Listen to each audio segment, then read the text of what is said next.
മോദി വാക്കുപാലിച്ചു. കർഷകരുടെ അക്കൗണ്ടിലേക്ക് വർഷത്തിൽ 6000 രൂപ നേരിട്ട് നൽകുന്ന പ്രധാനമന്ത്രി കിസാൻ സമ്മാൻ നിധി വന്നു തുടങ്ങി. എന്നാൽ കേരളത്തിൽ മാത്രം അത് ആർക്കും ലഭിച്ചില്ല.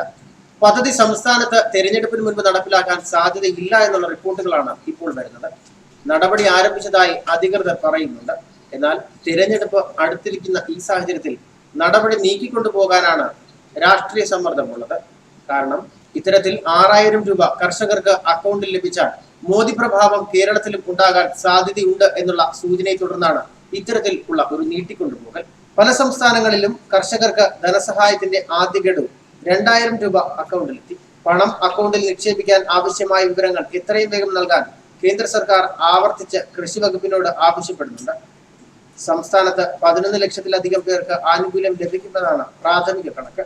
മൊത്തം കർഷകരിൽ 90% ചെറുകിട നാമമാത്രക്കാരാണ്. അതിൽ 4 ലക്ഷം ഇതുവരെ വകുപ്പിൽ പേര് രജിസ്റ്റർ ചെയ്തിട്ടുണ്ട്. 5 ഏക്കർ വരെ ഭൂമിയുള്ളവരാണ് ആനുകൂല്യത്തിന് അർഹരായവർ. ഒരു കുടുംബത്തിൽ ഭാര്യയ്ക്കും ഭർത്താവിനും 2 ഹെക്ടർ വീതം ഭൂമി ഉണ്ടെങ്കിലും സർക്കാർ ഉദ്യോഗസ്ഥർ ഉണ്ടെങ്കിലും സഹായം ലഭിക്കില്ല. കേന്ദ്ര നിബന്ധന അനുസരിച്ച് യോഗ്യരായവരെ തിരഞ്ഞെടുക്കാൻ കർഷകരുടെ രജിസ്റ്റർ നാഷണൽ ഇൻഫോർമാറ്റിക്സ് സെന്ററിന് കൈമാറുകയാണ് ആദ്യം വേണ്ടത്. അത് പിന്നീട് PM കിസാൻ പോർട്ടലിലേക്ക് മാറ്റും. 25-നകം അർഹരുടെ പട്ടിക തയ്യാറാക്കാൻ നിർദ്ദേശമുണ്ടായെങ്കിലും അനുബന്ധ നടപടി ഉണ്ടാകില്ല. പദ്ധതി നടപ്പിലാക്കാൻ കൃഷി വകുപ്പ് ആദ്യം പ്രത്യേക ഉത്തരവ് ഇറക്കണം. രജിസ്റ്ററിൽ ഉൾപ്പെടുത്താത്ത അർഹരായ കർഷകരുടെ അപേക്ഷ കൃഷിഭവൻ മുഖേന സ്വീകരിക്കാനാണ് നീക്കം.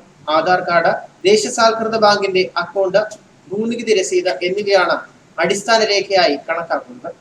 നടപടികൾ താമസിയാതെ പൂർത്തിയാക്കുമെന്നും സംസ്ഥാന കാർഷികോത്പാദന കമ്മീഷണർ ഡോക്ടർ DK സിംഗ് പറയുന്നുണ്ട്.